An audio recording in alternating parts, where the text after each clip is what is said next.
Paintball nerd. All right, today's guest on Paintball Nerds Fun 5 has been playing paintball since 1996. In 2004, he joined the Russian Legion. In 2005, he joined the Ironmen and started working for Dye Paintball, where he eventually became vice president. He's got a double World Cup victory with the Ironmen in 2007 and 2008. In 2017, he worked for Push Paintball, and in 2022, he began working for Hormesis. Ladies and gentlemen, welcome to the show, Mikko Huttunen. What's going on? Hey, buddy, how's it going? Good, good. Just getting ready for my day here. Well, actually, day started, but that's there's a lot of things on my plate right now, so Yeah, just dude, you juggling are through. a busy guy. Yep, trying to. Busy is good. Yeah. I remember when I first met you, Mikko. Do you remember this? Was that in Amsterdam? It was. It was in Amsterdam. I was guesting with the Cyclones, I and don't remember you were anything about playing. Amsterdam. Well, I that wasn't checks out. there. That makes I sense. wasn't there. No, we behaved ourselves, but that's when I first met you. I remember young Mike O. Yeah. Was that 2003 Were or you playing for the two? Russians yet? I don't know. I can't remember. Maybe it was the year before. Yeah, I feel like you were not. Maybe Yeah, you no, it was were. it was two It's a maybe long it was time ago. 2002. Yeah. It's either 2002 or 2003. I can't remember. Yeah, I can't But you, believe that that it was was 20 like years ago. yeah, it was like you, Goat, Mm-hmm. was someone else there? It was just you and Goat, right? Yeah, me and Goat were Alex playing Hung, with yeah. Eggy's team, Yep, and Cyclone. I think we won actually. Really? Uh-huh. Maybe, maybe it did. Uh, Yeah, I don't know. so I can't remember. It's 20 years ago. It's kind of like hard to put everything together. But I totally I remember. know. Like it was you and Alex, and that's playing with the Cyclone. And yeah, that's where we met. 20 years, long time, buddy. So, how'd you go from being a farm boy in Finland to playing with the Russian Legion? Uh, well, being a farm boy kind of helped on it because we actually had a paintball field on our backyard, so that let me play lots of paintball. Yeah, so I started playing '96, and we played uh, just with my neighbors and my brother, kind of in the backwoods close to my house, and we didn't know anything about paintball. So then a couple of years we were just having fun. Like we didn't even have a paintball goggles in the first time we played. We were using like a welding masks and motorcycle helmets because like Whoa. we didn't know anything about paintball. We just knew that there was like a thrift store that was selling uh, these guns that you can put paintballs in and shoot each other. I'm like, oh, this is sick. So then learned little by little. That was kind of the time internet was coming around. So we started looking for information and found the magazines, and then we figured out there's paintball tournaments and went to play paintball tournaments. Then we're like, oh shit, this is kind of fun. And then eventually, like my team in the final days was called Takeover, and we played Millenniums in Europe, and then we played the Finnish National League, which was actually really good. Like Finland had a really good organization. It's probably one of the longest running leagues in the world still today because it's still running, Wow. and it's been probably I think it's been running from like early '90s. Hmm. So it probably is the longest running league that hasn't had like some kind of crazy chaos Yeah. happening. But it's not owned by individual. It's basically like organization, that runs that.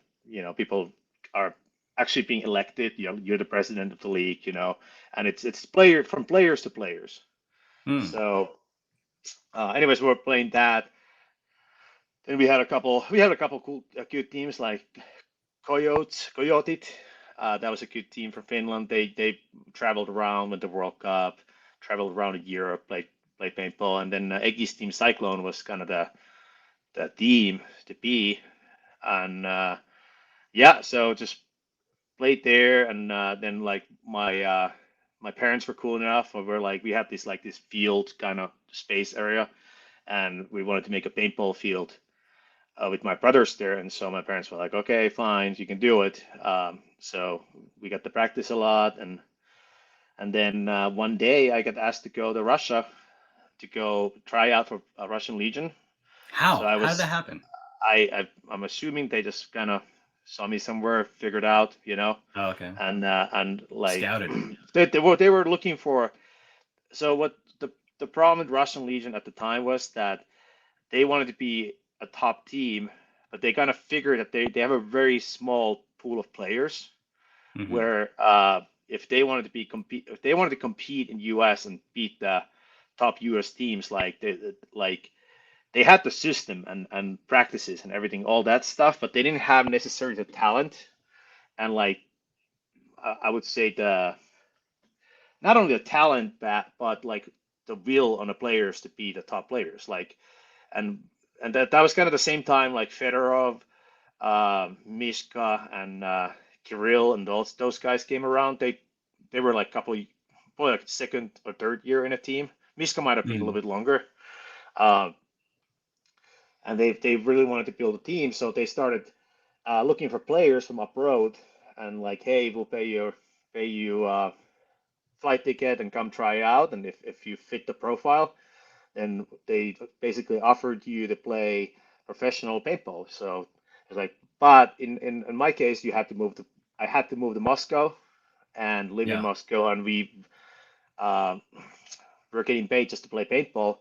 Nothing crazy, but just enough to like survive. And Moscow Mm. at the time, it was like not bad at all. Like they gave us apartments and everything else, and we played, you know, 5 days a week, 6 hours a day paintball. So like Amazing, dude. shooting like 50 cases of paint by myself a week, So Whoa. with like full professional program, including like incredible coaches from fitness coach to tactics coach to the like personal skill coaches and everything else. So obviously, like even like not talented person like me, you will get better as long as you put the work in, as long as you were Yeah. practicing a lot, you got good. So that was the it kind of like happened real quick fast, and it was funny because we were at the 2003 World Cup. I was playing with Cyclone, Eggy's team, and we were hanging out in Daytona Beach one day, and I was like telling my buddies like, I'm like, next year I'm gonna be playing the pro finals, and they're like, yeah, whatever, dude, And I actually did. Next year I was playing pro finals with Russians against Dynasty, so it kind of worked Dude. out. It's pretty crazy. I'm gonna ask you about manifest destiny in a moment, a little bit later here, because I definitely want to Hmm. hear from you on that. Like, if there's anyone that's really created their destiny in paintball, it's you. A lot of people don't know that story, so we're gonna get to that.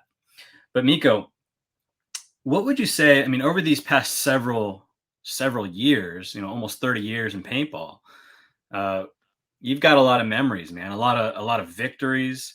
What would you say is a memory that really stands out for you? Um, well, it's kind of funny because like there's like a years that I don't remember anything. Like it's just like all blurred together. Mm, And so I remember like the very first times I played paintball, like really well, like the excitement and like the whole thing about like like why we're doing it still, I guess, today. And then I remember the first tournaments we played, the first up road trips. I remember the Russian Legion times really good. Like I remember the beginning and kind of like the highlights of the being the first non-American team winning a pro tournament in US in the what was that place? It was in Pittsburgh or something. mm. Nemacolin.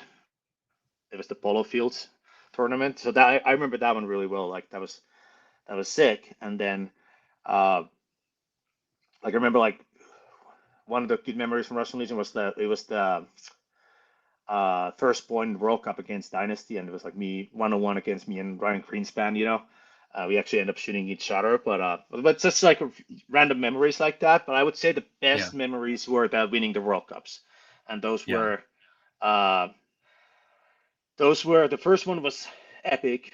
If you ask me what's the best paintball I ever played, it it was in both those final games. Like I played really good, and it was like I was able to in my at least in my own head, I was like able to like channel all that work and time that was put into the sport in that point already, like over 10 years. Um, like that all came together on those both of those years, '07 and '08 on finals. Like but the '08 was probably the coolest because like my parents actually never seen me playing paintball in a tournament ever, and they came Hmm. into with my brother to World Cup in '08, and they were actually like the first time they actually saw me playing paintball, and we won the World Cup. So that was really Yeah. cool. So anyway, so I would say the '08 World Cup was special. So was '07. It was just like I remember that really really well. But and then like I said, there's good memories from all over the place. But those were definitely the most special wins, I would say. In '07, you guys played against the Russians in the finals? Mm, yes. Okay, and how Yeah, it about was '08? Do Russians. you remember? It was all A's. Wow. Philly, which is actually a lot of those same players because I think that's when some of the Russian Legion players went to the Philly. Yeah. Man, you've played with the best players. I mean, from the Russian Legion crew, who by the way changed the way paintball was played. When the Russian Legions were around, uh, they were around long before you joined the team, but they Yeah, didn't I think they didn't I dominate until they created that system, right? And when like Fedorov was on and you were on, and that when they gave everyone jobs to play paintball, I think that's when they really dominated, right? was so Russian Legion was founded by the Sergei Leontov, and Mm. Sergei was an interesting character. He is like I haven't seen him in a million years, but he doesn't come around too much anymore. But he he just wanted to have like a amazing paintball team, and so he kind of like gathered his friends and some of the staff that worked for him to play paintball, and then he started looking for younger players and developing this thing. And like I think what he found was that like they really had to create a system that was methodical to develop the players better in their skills. So it Mm. went from like just being a talented and playing a paintball and winning the games. Like I feel like the paintball in US was like that, like it was like the paintball players and the top pro teams were super super talented, and they kind of like found their way through all the channels and everything, and the best of the best got picked up by the best teams, and uh, and that's what the level was pushed, and then Russians kind of made they developed a way of like they really broke the game in a small little parts, and they look for like what is it you need physically to play paintball, like what needs to be your speed, how fast you need to be, how you have to train to be, how you have to slide, how you have to run, and shoot. And then they broke down every single part from gunfighting to snap shooting, and like they literally changed the snap shooting. Yeah. I would say they created snap shooting. Like there's people snap shooting, but it wasn't like nobody could explain what they're doing. Everybody had their own style, but they literally created the whole, you know, you're behind the bunker, you're twisting your body, and you come out, and it's like a split second, and like that's how the paintball, your trajectory is the best possible way in the smallest amount of movement, and it's fastest. And they created all that stuff, and then players were practicing that. They also, you know, they created systems like they would know exactly what your percentage was to run in this spot and what your average like damage was if you made it there. Like let's say that you got shot from 30% of the time, but like 70% of the time you made this bunker, like you would win the game on a 60% chance. So Yeah. like they really took it to next level on the things. So they had like everything like, hey, well, we are shooting this guy on a 72% possibility we're shooting this guy, but if you leave another gun in here, we're gonna shoot this guy. So yeah, I don't know how it is there today. I'm sure it's not like exactly the same that it was because it was also like really really tough for the players. There's a lot of training and stuff, but definitely they changed the game. And when we came to play that year in the US, we kind of like showed the world, I guess, that like holy shit, like where did these guys come from, and like how did Hmm. they play so good, and like I remember like Lasoya telling me like last weekend we were playing Mexico. He was like, I never forget that. Like, I was coming down to you in Doritos, and you just like came like boop and like snapshot me right in the face. I'm like, okay, well, I guess I'm not gunfighting against this guy. I gotta figure out other way. And then Yeah. that pushed American teams and players to getting in a higher level. But like I said, like US always has had a larger talent pool, and players here are super talented, and there's a lot of them, so that like keeps pushing the teams to be who they are. And then you got like Yeah. special teams like Dynasty that just I don't even know what's going on with that team. They just have the magic. Yeah. So Dude, I remember when you came to the Ironmen, and we were having conversations about if if you're gunfighting and someone comes out, you have X amount of time, meaning you can pull the trigger X amount of times before you have to go back in. yeah, So like yeah, you guys changed the game for sure because conversations like that never happened. It's like you broke down gunfighting in a way that's like you don't have to go in as soon as someone pops out. You have this amount of time to actually pull your trigger, get a few balls off, and then tuck in before a paintball even reaches you. yeah, And it's like you guys figured it out like snap shooting and other things on a scientific level. It was really amazing. yeah. And that was just we just played so much. Like you really had to suck if you didn't get better. Yeah. So I'm So sure it's possible. out of all these people that you've played with and against, I mean, do you have a favorite player? There's a lot of players I would say that um, were special. Like there's a lot of guys in Ironman. Um, Pretty much everybody in the team, they were like, and there's something that everybody had like special and they like I looked up to. Um, Obviously some of the older guys, Saransky, Todd, Ryan, they were kind of cool. Benini, they were cool to be around in the beginning, and kind of like they were kind of like the old guys in high school. If you got to be friends with Mhm. them, they were like, they show you the ways. And I learned a lot about winning from those guys and kind of the mindset. And then the Russians, there was like Peter Vasiliev, like the back player. He was phenomenal. Like he just like was next level of like calmness and shooting and like everything else.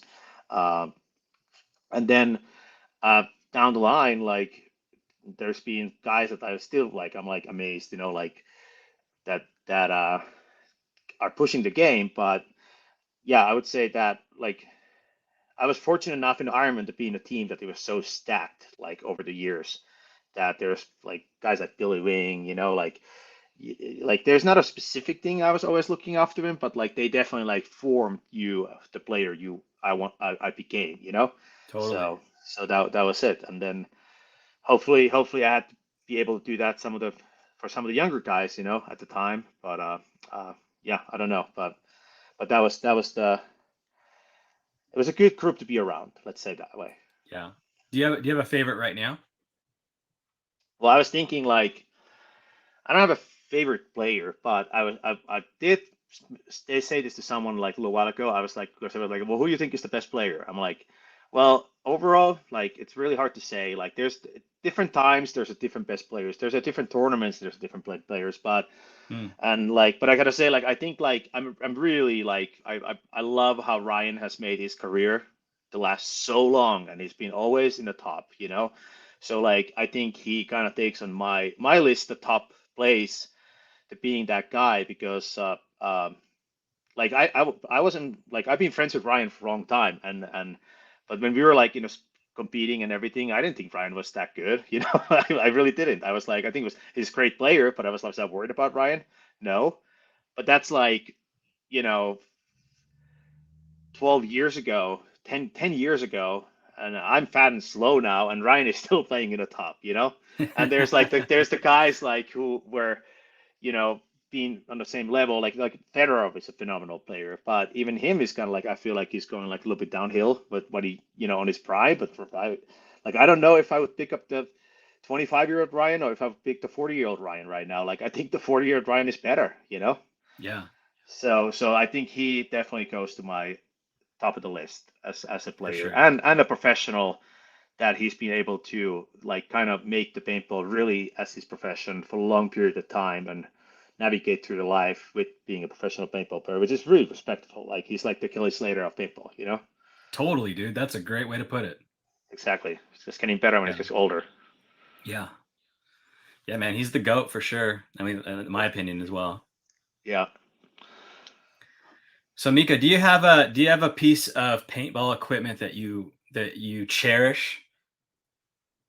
No, I'm like the worst gear guy. Like I'm a terrible. Like I was just playing paintball last weekend in Mexico and MXL, which was amazing, amazing trip, amazing time. I'm like, I didn't have a gun. I borrowed the gun. Like I'm like the worst gear guy. I just use whatever is good and needs to work. I'm very specific with my gear though. Like it needs to be set up correctly. And Mm. but I'm like more like if like you know you remember like my gun. My gun always shot perfect, but I made sure that Billy Wing was you know tuning it up or like one of the gun techs or you were doing it, you know. So Yeah. like but I was like I don't know what I'm doing, so I'm giving someone else to do it, but it's gonna shoot good. I'm like if it doesn't shoot good, I'm not happy. Well, I did. what about like someone's jersey or something? You don't have like any like piece of thing that you're just gonna keep forever? Um, probably not. Well, I do have I have the original Russian Legion star pants. Those are pretty cool. Like I got offered a lot of money by somebody to buy them, so I didn't sell them. So if you got to be old if you remember those. Yeah, I do. You have your Mike O jersey? I do. Mm-hmm. So yeah, that's something that I'd like to see. I'd like to have it actually. Can I have it? No, no, you can't have it. Nope, nope. That's staying. Like you gotta So there fight it my is. mom for it. There's your favorite piece of equipment right there. Yeah, that's it. All right. So so Miko, we talked a little bit earlier about manifest destiny, man. Like if there is anyone who has made it and created their own destiny in paintball, it's you, man. So I mean, farm boy in Finland, got to the Russians, went to the Ironmen, worked at Dye, became vice president. You've helped several companies in this industry get to where they're at. A lot of people don't know how many companies that you've been involved in. So, what would you tell someone that wants to get there, that wants to create their reality in paintball and create their career? What advice would you give? Um, Paintball just seems to be coming back at me every time. Like even I'm trying to leave, I end up like drifting back, and I'm happy. I'm happy about it. The paintball is basically giving me everything, and like whoever I became and every situation and all the cool stories, it's because of paintball.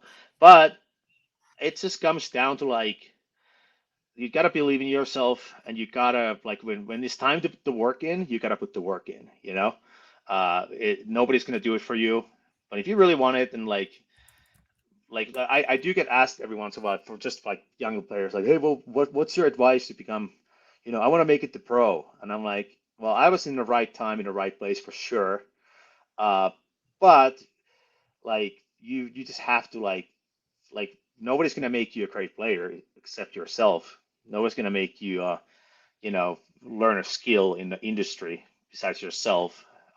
So it comes down to yourself. So you just have to like you have to put time and effort in. And I've several times I haven't, you know, and I you know now being older, I'm looking back on those times and I'm like I failed, you know, and those are some of the best lessons because it's like, well, why did I fail? Because I didn't do the best, you know. Like, did I Mm, really do the best? Probably not, you know. So it's like, but if you really want something, it'll come, it'll come. yeah. So Well, dude, I remember like I mean, you started helping out with the truck at Dye.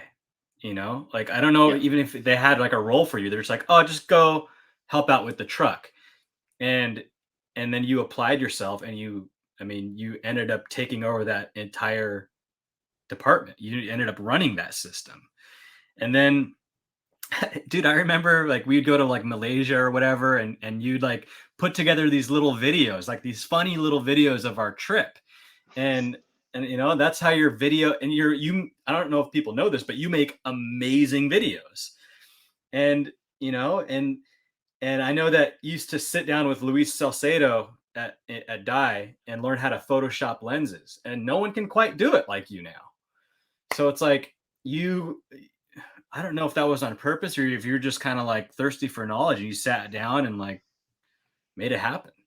Yeah, well, like photo and video, I've been always like super interested. I made like a little, I've done like photo shoots and like shot photos and like did like stupid videos since I was a little kid, you know?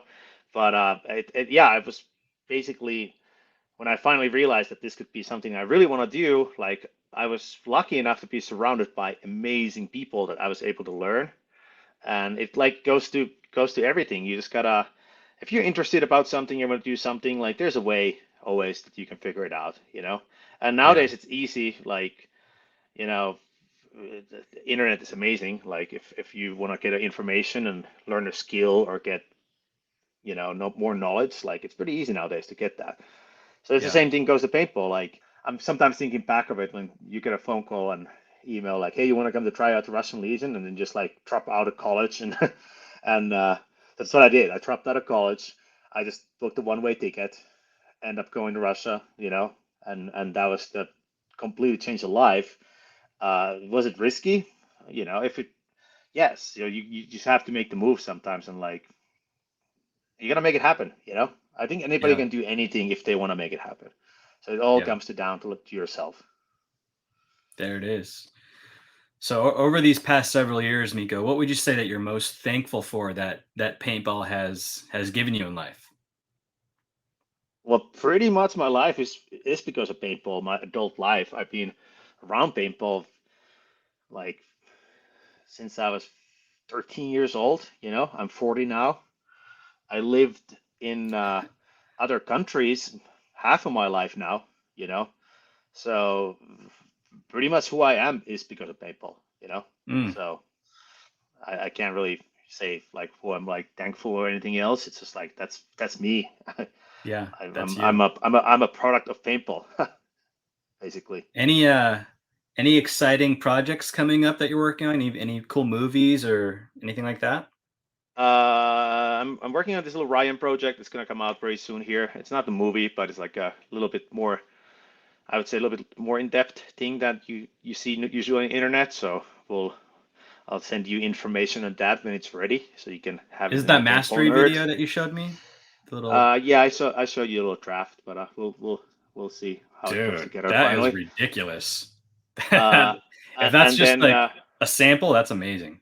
yeah. Well, it's on the works, and then we're obviously working on some new cool stuff with the Hormesis guys, and on so keep just like stay tuned in there, and we'll have some cool new products coming up, and then I got a non-paintball thing, this little fishing movie coming out with Mr. Yu and Mike Paxton and some fishing legends sometime this spring when I have time to get to it.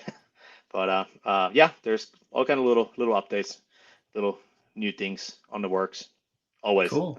Yep, busy guy. Yep. So, thank you so much for your time here, Miko. Definitely appreciate it. Is there anything that you want to part with for the paintball community? Um, I don't know, just let's keep having this sport as a fun sport, and support the people who are driving it. Thanks for Paintball Nerd and Isaac to you doing these interviews and kind of like you know creating that little bit of that paintball magic from your behalf. So yeah, let's just keep riding, and then we'll see you guys in the next event or somewhere else. Awesome. Thanks, Miko. Thank you.